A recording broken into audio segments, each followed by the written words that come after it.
गल्प प्रजापतिटी उड़ीगला। गाल्पिक लक्ष्मी नारायण महांती। गौरी रास्तार चली चिंतारे ता मथा भाराक्रांत धीरपद मंथर गति। से निज गोड़े ठिया हेब जेकोसी मते ताकू खंडिए चाकरी जोगाड़ करने को पुरुष ठारू दूरे जावाकू से जेते चेष्टा करुछि पारुना। समीरर छवि तार सहास्य बदन ता चारिपटे घूरी बुलुछि। से गर्भोद्धत पुरुषर अनुग्रह चाहेना। निज गोड़े ठिया हेबा पई से अविराम संग्राम करुछि। मात्र जेउठाकू से जाउछि पृथ्वीर प्रति क्षेत्र में ताकू पुरुषर दया उपरे छिड़ा हेबाकू पड़ुछि। केउठी निज अजाणतरे मध्य। तापरी जड़े सुंदरी नारीर कौनसी मूल्य नहीं। जो पुरुष ता रूप किणवाकू चाहे तारी अर्थ और सामर्थ्यर मूल्य ही गौरीर प्रकृत मूल्य परिचय और स्थिति। वर्तमान सुद्धा पराजय व्यतीत से अन्य किछि लाभ करिना। जो दिगर हेउ पछके पुरुषर उद्यत बाहु ताहा प्रति प्रसारित। सबु समय रे रमणी को पुरुषर हाथ रे पड़िबाकू होइछि। ताहले ताकू कोन आज से ही निर्मम नर निकटरे पशु भली आपना को उत्सर्ग करदेबाकू हेबो? ना ना, से कदापि आत्मसमर्पण करि परिबो नाही। निश्चय विद्रोह करिबो। जा हेउ पछके से समीर को कौनसी मते वरण करि परिबो नाही। ता अपेक्षा से बरं घरे रहिबो नाही, पळाइ जेबो कुआडे। केही आत्मीय तार संधान पाइबे नाही। दिने संध्यारे चापान समय समीर उत्फुल्लित सहकारे आलाप आलोचना प्रसंग कही पकाइला। युद्ध बजार रे विदेश को जाई मु अजस्र अर्थ उपार्जन करिछि। यह सुनी गौरी छड़ा समस्ते खुशी होई गले। ता बोऊ भाउज आ भौणी माने। मात्र तार बंकिम भ्रू कुंचित होई गला। तार अर्धचंद्र ललाटरे असंतोषर छायापात हैला। गौरीर सबकिछि बंकिम। ता नयन अधर चिबुक क्षीण कटी और कृष्ण केशरे मध्य एही बंकिमता अंकित। से एक मनोहरिणी सर्पिणी। भाउज भद्र विनय स्वर कहले, सतरे आपणक परी केते जन जीवन रे एमती उन्नति करि परिछंती, किंतु एते विपुल धन संपत्ति किए भोग करिवो? एथर विवाह होई पड़ंतु। समीर नहसी रही पारला नहीं। ए बयसरे मते किए झिया देब? ता भाई अवश्य मंतव्य कला, टंका थिले कौन न मिलिबो? समीर चकित होई गौरी आड़ को चाही कहिला, टंका देखि तो समस्ते आउ भूलंती नहीं। गौरी सहसा उठिपड़ी निशब्दरे से स्थान पड़ाई गला। तत्क्षणात समीर भी ठिया हैला। ताम्र वर्ण रौद्र दग्ध विनम्र गलारे से जणाइला, जाउछि। तेणे गुड़ाए काम पड़ी रही। सबू आज रात्रे सारिबाकू पड़िबो। गौरी द्रुत गति चलवाकू लगिला। कौनसी जानवाहनर साहाय्य तार आज लोड़ा नहीं। बारंबार विपर्यय से विक्षिप्ता। दीपहरे सिलाई करू करू गौरी कहला, परी समीर को फेर भाई बोली कहूछि। सान भौणी परी भी सहजरे छाड़ीबार पात्री नुहे। से सीधा सीधा कहीदेला, दिने जेतेबेले डाकिबाकू हेबो आज था अभ्यास कले क्षति कौन? बंकिम नयनर दृष्टि गौरी पचारला, डाकिबाकू हेबो माने? तुमर कौन सब दृढ़ धारणा जे मु सेही लोकटाकू विवाह हेबी? परी चढ़ी बसिला, कहीं हेबू नहीं? कारणटा कौन कहूना? गौरीर तुंडरू तत्क्षणात बाहरी गला, से कौन मनीषटे? प्रति कथारे और व्यवहार रे ता निजर विज्ञापन, सबुबेले खाली ता निज विषय। सेथिरे क्षति कौन? तो कपाल किंतु खूब भल। परी नृत्य छंदरे घर भितर विचरण करने लगिला। मात्र मुहूर्तक मध्यरे गौरीर मुख विसर्ण होईगला। साप परी गर्जी से सतर्क करदेला, सावधान, मो विवाह विषय तो तुंडरू जमती आउ केबे पदे भी कथा न शुणे। छोट मुहरे बड़ कथा। निज घरर अंतराल रे बंचिबा आशारे से द्रुत पदरे लोकंक भिड़ ठेली पलाई जाउछि। ना, समीर आउ तक पाइब नाही। से टिके बेगरे धाइबाकू लागिला। गौरी बसी नख काटुथिला। ता भाउज घर भितर को पशि आसी खंडिए छिंडा साड़ी ता कतिरे पकाई दे कहिला, गौरी बो कहले एटा टिक सिलाई करदब। केमिति एटा सिलाई हबो जे? फाटी फाड़ फाड़ होई गलानी, एटा को एबे फोपाड़ी दियो। ता परामर्श सुनी भाउज ईषत हसी कहिला, तुमे तो भल करी जानो, ए घरे ତାହା ହୋଇପାରିବ ନାହିଁ।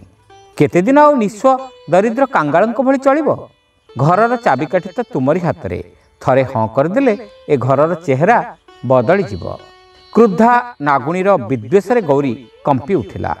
ଫେର୍ ସେଇ କଥା, ସେହି ଜୁଆଚୋର ଦ୍ୱାରା ତ ତୁମ ଭାଇ ଲାଳିତ ଏବଂ ତାଙ୍କରି ପରିଶ୍ରମର ଫଳରେ ତୁମେମାନେ ଆଜି ପାଳିତ।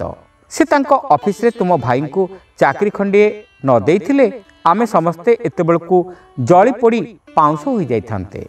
ଲୋକ ହିସାବରେ ସେ ତ କିଛି ଖରାପ ନୁହେଁ। ତୁମ ବିଭାଘରରେ ଆମର ପଇସାଟିଏ ବି ଖର୍ଚ୍ଚ ହେବ ନାହିଁ। ତାଙ୍କର ଯଥେଷ୍ଟ ଟଙ୍କା ଅଛି। ନୂଆବୋଉ, ତୁମର ଉପଦେଶ ମୁଁ ଶୁଣିବାକୁ ଚାହେଁ ନାହିଁ।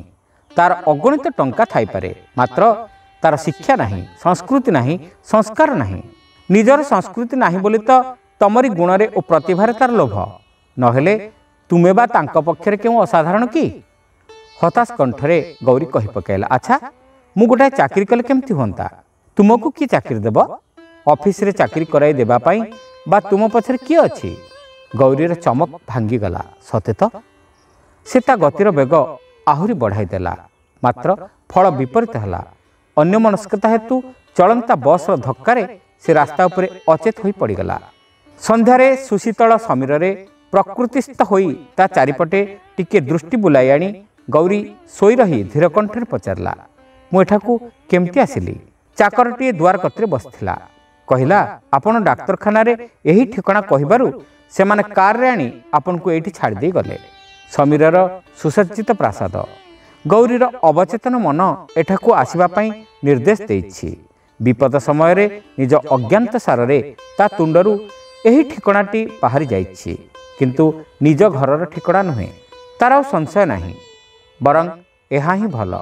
ଆସକ୍ତି ବିରୋଧରେ ସଂଗ୍ରାମ କରି କରି ସେ କ୍ଳାନ୍ତ, ଅବସନ୍ନ। ତାର ଗୋପନ ମନ ଏଇ ଆଶ୍ରୟର ସନ୍ଧାନ ପାଇଛି। ସେ ତଳକୁ ଓହ୍ଲାଇ ଆସିଲା। ବିଜୁଳି ପଙ୍ଖା ତଳେ ନରମ ସୋଫାରେ ଆଉଜି ବସି ସେ ତୃପ୍ତିରେ ନିଶ୍ୱାସ ଛାଡ଼ିଲା। ଜଣାଯାଉଛି ସମୀର ଘରେ ନାହିଁ। ତା ହେଉ ପଛକେ ସେ ଆଜି ତା ପାଇଁ ଅପେକ୍ଷା କରିବ। ସମୀର ତ ତା ପାଇଁ ଢେର ଦିନ ଅପେକ୍ଷା କରିଛି। ଏଥର ତା ପାଳି, ସେ ତାର ପ୍ରତୀକ୍ଷା କରିବ। ସାରା ଜୀବନ ପରିଶ୍ରମ କରି ଜଣେ ଲୋକ ତାରି ଲାଗି ସକଳ ସାମଗ୍ରୀ ସଜାଇ ରଖିଛି। ସେ ଅତ୍ୟାଚାରୀ ନୁହେଁ, ଲମ୍ପଟ ନୁହେଁ, ଜଣେ ସୁପୁରୁଷ ମାତ୍ର। ଦିନେ ହେଲେ ସେ ତାର ହାତଟିକୁ ବି ଛୁଇଁବାକୁ ଚାହିଁ ନାହିଁ। ଗୌରୀର ଆଜି ଗଭୀର ଆନନ୍ଦ। ତାର କୌଣସି ଅଭାବ ଅଭିଯୋଗ ନାହିଁ। ତାକୁ ଆଉ ଜୀବନ ପଥରେ ସଂଗ୍ରାମ କରିବାକୁ ହେବ ନାହିଁ। ସେ ଏତେଦିନେ ଆଶ୍ରୟ ପାଇଲା, ଶାନ୍ତି ଲାଭ କଲା। କୁକୁରର ଚିତ୍କାରରେ ଗୌରୀର ତନ୍ଦ୍ରା ଭାଙ୍ଗିଗଲା। ସମୀର ଆସିଗଲା ଭାବି ସେ ଘରୁ ଦୁଆର ମୁହଁକୁ ଉଠିଯାଇ ଅନାଇଲା। କୁକୁରଟି ଚେନ୍ରେ ବନ୍ଧା ଯାଇଛି। ଚାକର ତାକୁ ଭିଡ଼ି ଧରିଛି। ସମୀର ଏତେବେଳ ଯାଏ ଦେଖା ନାହିଁ। କୁକୁରଟା ଅନବରତ ଭୋକିବାରୁ ତାକୁ ଫିଟାଇ ଦେବା ପାଇଁ ଗୌରୀ ଚାକରକୁ ନିର୍ଦ୍ଦେଶ ଦେଲା। ଫିଟିବା କ୍ଷଣି କୁକୁରଟି ବିଜୁଳି ବେକରେ ଧାଇଁ ଆସି ତା ପାଦ ତଳେ ପଡ଼ିଗଲା ଏବଂ ତା ପାଦରେ ମୁହଁ ଘଷି ଅସ୍ପଷ୍ଟ ସ୍ୱରରେ କାନ୍ଦିବାକୁ ଲାଗିଲା। ତହୁଁ ସେ ଆଦରରେ ତାର ମଥା ଓ ପିଠିରେ ହାତ ବୁଲାଇବାକୁ ଲାଗିଲା। ମାତ୍ର କୁକୁରର କ୍ରନ୍ଦନର ବିରାମ ନାହିଁ। ଏହି ଅସ୍ୱାଭାବିକ ପରିସ୍ଥିତି ତାକୁ ଟିକେ ବିଚଳିତ କରି ପକାଇଲା। ସେ ତତ୍କ୍ଷଣାତ୍ ପୂଜାରୀକୁ ଡାକି ପଚାରିଲା, ବାବୁ କେତେବେଳେ ଫେରିବେ? ଭାବନାହୀନ ମୁଖରେ ପୂଜାରୀ ଜଣାଇଲା, ସେ ତ ଏଠି ନାହାନ୍ତି। ଏଠି ନାହାନ୍ତି? ତେବେ ସେ କେଉଁଠିକୁ ଯାଇଛନ୍ତି? କେବେ? ସେ ପୁଣି ତାକୁ ବିସ୍ମୟରେ ପଚାରିଲା। ପୁଣି ଜବାବ ମିଳିଲା, କାଲି ରାତିରେ କିଛି ନ ଖାଇ ଓ କିଛି ଜିନିଷପତ୍ର ସାଙ୍ଗରେ ନ ନେଇ ସେ ଖୁବ୍ ତରବର ହୋଇ ଏକ୍ସପ୍ରେସରେ ଚାଲିଗଲେ। ତାଙ୍କ ଭଉଣୀଙ୍କୁ ତାର ହୋଇଛି, ସେ ଆସି ଏଠାରେ ରହିବେ। ରୁଦ୍ଧ ନିଶ୍ୱାସରେ ଗୌରୀ ପ୍ରଶ୍ନ କଲା, କୁଆଡ଼େ ଯାଇଛନ୍ତି ସେ? ପୁଣି ସେହିପରି ଜବାବ, ତାହା କେହି କହିପାରିବେ ନାହିଁ। ଏ ଦେଶ ଛାଡ଼ି ଚାଲି ଯାଇଛନ୍ତି କି ନା କେଉଁଠାକୁ ଯାଇଛନ୍ତି ଆଉ କେବେ ଫେରିଆସିବେ କେହି ଜାଣନ୍ତି ନାହିଁ। କୁକୁରର ଅବିରାମ ଆର୍ତ୍ତନାଦରେ ଘର ଫାଟି ପଡ଼ୁଥିଲା। ମ୍ଳାନ କୁହେଳିକା ପ୍ରଦୋଷରେ ବିଷର୍ଣ୍ଣ ପଟ୍ଟଭୂମି ରଚନା କରିଛି। ଏକ ବିଦାୟ ବିଷାଦ ଭାବନା ଯେମିତି ସମଗ୍ର ଅଟ୍ଟାଳିକାକୁ ଗ୍ରାସ କରିଛି। ଗୌରୀ ତାର ଜୀବନସାଥୀକୁ ମନେ ମନେ ଖୋଜିବାକୁ ଆସି ଏକ ପ୍ରଚଣ୍ଡ ଧକ୍କା ଖାଇ ବସି ପଡ଼ିଛି। ନୀରବ, ବିଷାଦ, ଚିନ୍ତାକୁଳ। ମାତ୍ର ପୋଷା କୁକୁରଟି ପଶୁ ହେଲେ ବି ପାଟି କରି ସମସ୍ତଙ୍କୁ ପଚାରୁଛି, ତା ମୁନିବ କାହିଁ?